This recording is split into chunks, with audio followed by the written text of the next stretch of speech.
नमस्कार विद्यार्थी मित्रांनो, स्मार्ट जीनियस मॅथ चॅनलमध्ये आपणा सर्वांचं हार्दिक स्वागत। या ठिकाणी आपण आजच्या व्हिडिओमध्ये पाहणार आहोत टीईटी परीक्षेमध्ये विचारले गेलेले नफा तोटा या घटकावरचे प्रश्न।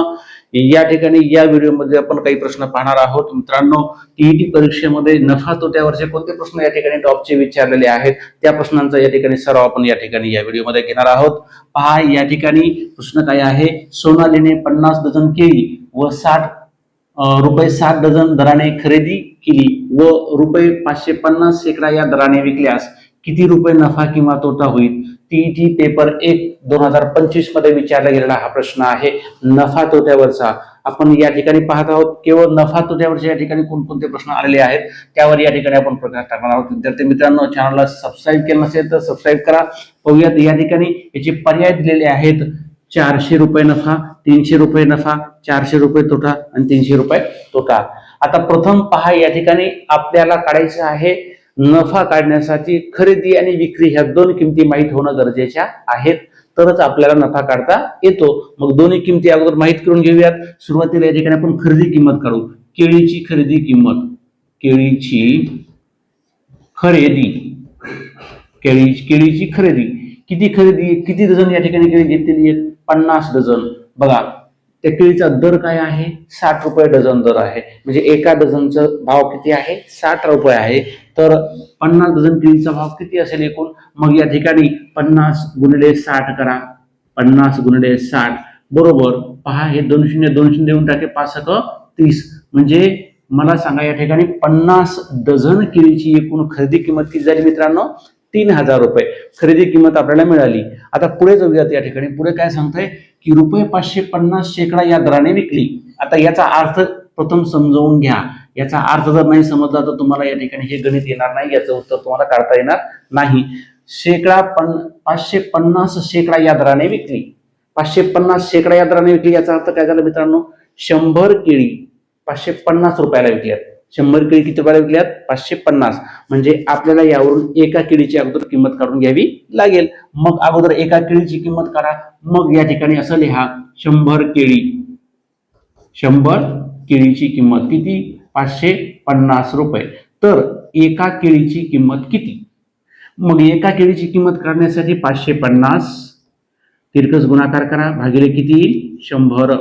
आता या ठिकाणी खाली एकावर किती शून्य आहेत? 2। मग डायरेक्ट दशांश रूपात रूपांतर करून टाका। या ठिकाणी केलं आपण 5.50 रुपये ही एक केळीची काय झाली? ही किंमत झाली। आता मला सांगा, एका केळीची किंमत 5 रुपये 50 पैसे झाली। आता इथं किती डझन केळी आणल्यात मित्रांनो? 50 डझन केळी या ठिकाणी विकलेल्या आहेत। मग 50 डझन केळीचं रूपांतर नगामध्ये करा, म्हणजे केळीमध्ये करा। मग एका डझन मध्ये किती असतात? 12। मग 50 डझन मध्ये एकूण केळी किती झाल्या? मग या ठिकाणी असं लिहा, 50 डझन केळी बरोबर 12 गुणिले 50 म्हणजे 600 केळी होतील। किती? 600 केळी। किती केळी झाल्या? 600 केळी। मग मला सांगा, 600 केळी एकूण आहेत। एका केळीची तुम्हाला किंमत माहिती आहे, विक्री किंमत माहिती आहे 5 रुपये 50 पैसे। मग 600 केळीची एकूण विक्री किंमत काढा, म्हणजे किती डझन केळीची? 50 डझन। मग या ठिकाणी असं लिहा, 5.50 गुणिले 600 बरोबर। आता इथं 1 2 3 शून्य देऊन टाका, 1 2 आणि 3।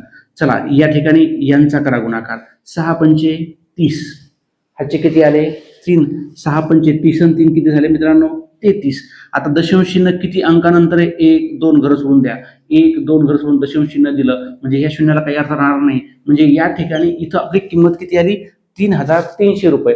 म्हणजे त्या केळी त्याने 3300 रुपयाला विकलेल्या आहेत। म्हणजे आपल्याला कोणती किंमत मिळाली? आता ही 3300 ही झाली विक्री किंमत। कोणती किंमत झाली? विक्री किंमत।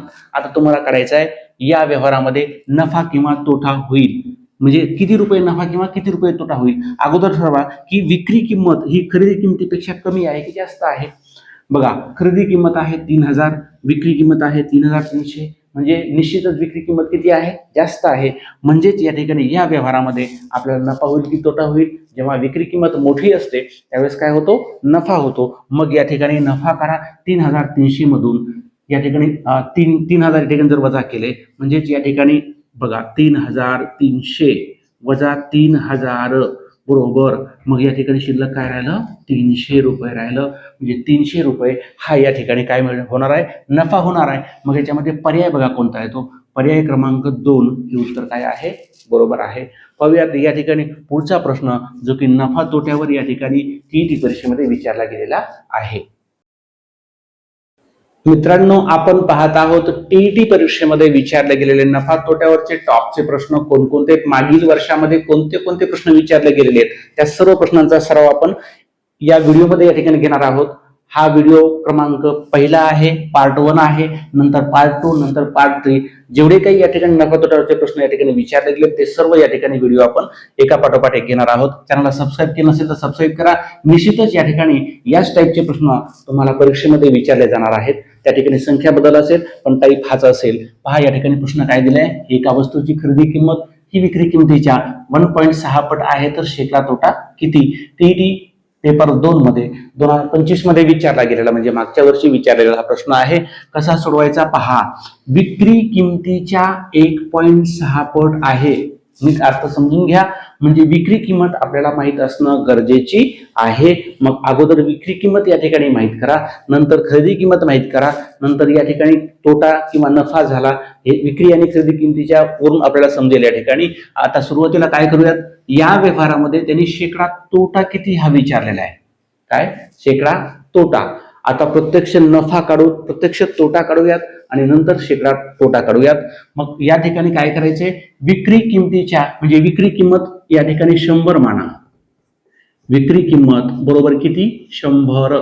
आता मला सांगा जर विक्री किंमत 100 असेल तर खरेदी किंमत तुम्हाला काढता येणार आहे. कशी काढता येणार, काय म्हणतो विक्री किमतीच्या 1.6 पट खरेदी आहे. म्हणजेच या ठिकाणी खरेदी किंमत बरोबर या ठिकाणी काय येईल 1.6 इंटू 100 म्हणजेच या ठिकाणी किती येणार आहे, डबल शून्य देऊन टाकलं या ठिकाणी आणि दशांश चिन्ह एक घराच्या नंतर आहे म्हणजे इथं आहे. म्हणजे एकूण किंमत किती आली तुमची खरेदी किंमत 160 रुपीज. लक्षात ठेवा 160 रुपये ही तुमची काय आली खरेदी किंमत आलेली आहे. तुम्हाला विक्री किंमत या ठिकाणी माहित आहे. खरेदी आणि विक्री दोन्ही माहित असल्यावर प्रत्यक्ष तोटा किंवा नफा तुम्हाला काढता येईल. कसा, खरेदी किंमत जास्त आहे की विक्री किंमत जास्त आहे, खरेदी जास्त आहे. मग जेव्हा खरेदी जास्त असते त्यावेळेस तोटा होतो. म्हणून या ठिकाणी मी लिहितो प्रत्यक्ष तोटा बरोबर खरेदी किंमत किती आहे 160 वजा विक्री किंमत किती आहे 100. मग या ठिकाणी उत्तर किती आलं तुमचं 60 रुपये हा एकूण तोटा आला. काय आला, एकूण तोटा आला.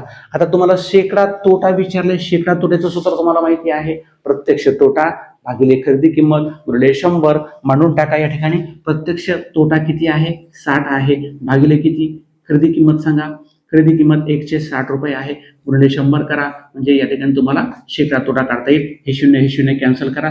2 6 2 8 16 परत या ठिकाणी 4 2 8 4 2 8 4 5 20. आता भाग जात नाही. 25 गुणिले 3 चा केला गुणाकार 25 ते किती आलं 75 आलं भागिले या ठिकाणी 2 शिल्लक राहिलं 2 1 2 2 त्रिक 6 1 उरला 1 वर 5 15 घेतलं. परत या ठिकाणी 2 6 14 परत 1 उरलं दशांश चिन्ह दिलं. या ठिकाणी परत भाग दिला 2 5 10 म्हणजे 37.5% या ठिकाणी काय मिळणार आहे आपल्याला शेकडा तोटा मिळणार आहे. पर्याय कोणता आहे पहा, पर्याय क्रमांक 3 हे उत्तर बरोबर आहे 37.5% आलं. मित्रांनो शॉर्ट मध्ये अशा पद्धतीनं तुम्हाला हे गणित या ठिकाणी करावं लागेल. बघूयात या ठिकाणी व्हिडिओला स्किप करू नका. पुढचा टॉपचा प्रश्न आपण लगेच बघणार आहोत. पहा मित्रांनो या ठिकाणी मागील वर्षीमध्ये टीईटी 2024 मध्ये विचारला गेलेला पेपर क्रमांक 1 मधील नफा तोट्यावरचं या ठिकाणी गणित इथं विचारलेलं आहे. पहा काय दिलेलं आहे गणित. एक वस्तू 560 रुपयाला विकल्याने जितका तोटा होतो त्याच्या तिप्पट नफा ती वस्तू 640 रुपयास विकल्याने होतो. तर त्या वस्तूची मूळ खरेदी किंमत या ठिकाणी किती आहे. या ठिकाणी पर्याय दिलेत 590 580 600 आणि 620. मित्रांनो प्रश्नाचं या ठिकाणी अर्थ जर तुम्ही समजून घेतला तर हा प्रश्न अगदी मिनिटामध्ये तुम्हाला सोडविता येईल. प्रश्न भलेही या ठिकाणी खूप मोठा असेल, परंतु त्याचं उत्तर फार शॉर्ट मध्ये निघतं.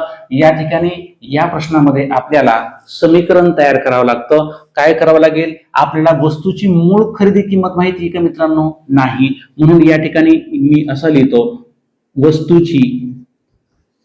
वस्तूची मूळ खरेदी किंमत बरोबर x रुपये आपण घेऊयात. किती रुपये?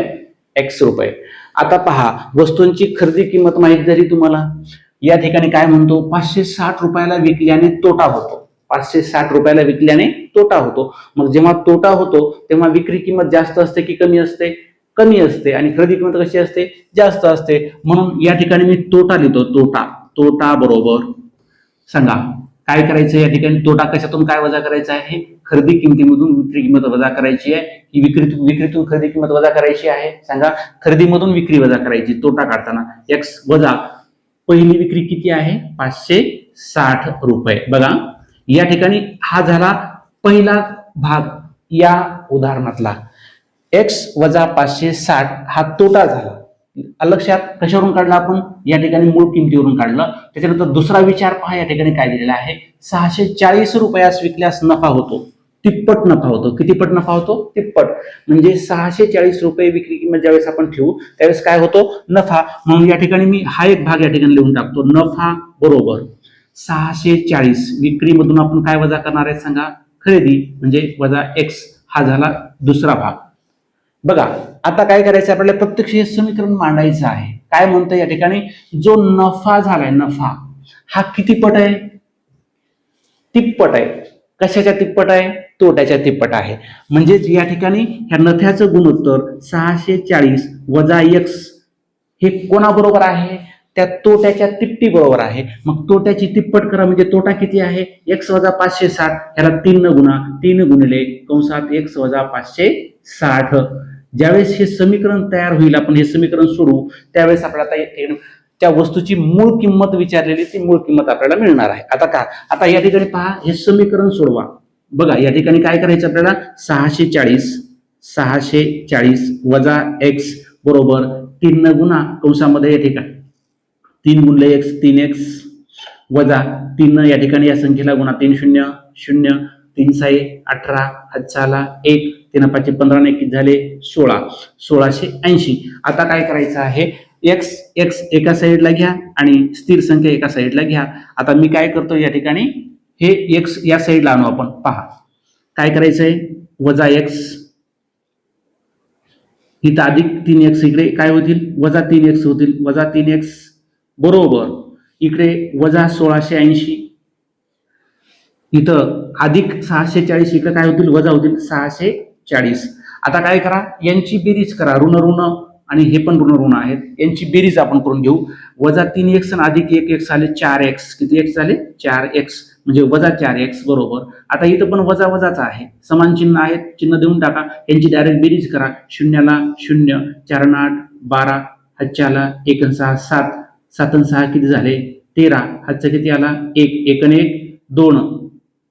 परत एकदा बेरीज करा. 0 ला 0 या ठिकाणी 6 6 4 8 आणि 4 12 हातच्याला 1 1 आणि हे 6 किती झाले? 7 7 आणि 6 13 हातच्याला 1 1 आणि 1 2 23 20. आता मला सांगा इथं वजा 23 20 आणि वजा 4x वजा वजा काय होतात या ठिकाणी? अधिक होऊन जातात.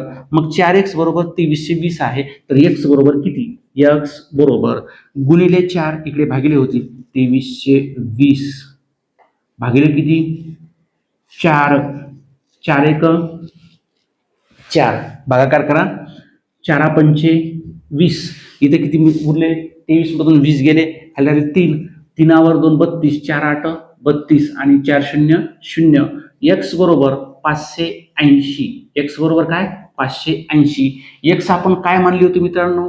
मूळ संख्या मानली होती. मूळ खरेदी किंमत या ठिकाणी मानली होती. त्या वस्तूची मूळ खरेदी किंमत किती आहे? तर x ची किंमत आली 580. म्हणून आपलं उत्तर आहे 580. पर्याय क्रमांक 2 हे या ठिकाणी उत्तर काय आहे? बरोबर आहे. मित्रांनो, टीईटी परीक्षेमध्ये नफ्या तोट्यावरचे विचारले गेलेले आत्तापर्यंतचे मागील वर्षीचे प्रिव्हियस इयरमधले टॉपचे जे प्रश्न आहेत त्या प्रश्नांचा आपण या ठिकाणी सराव घेत आहोत. आजचा या ठिकाणी पार्ट 1 या व्हिडिओच्या भागामध्ये आपण एकूण 3 महत्त्वाचे प्रश्न घेतलेले आहेत.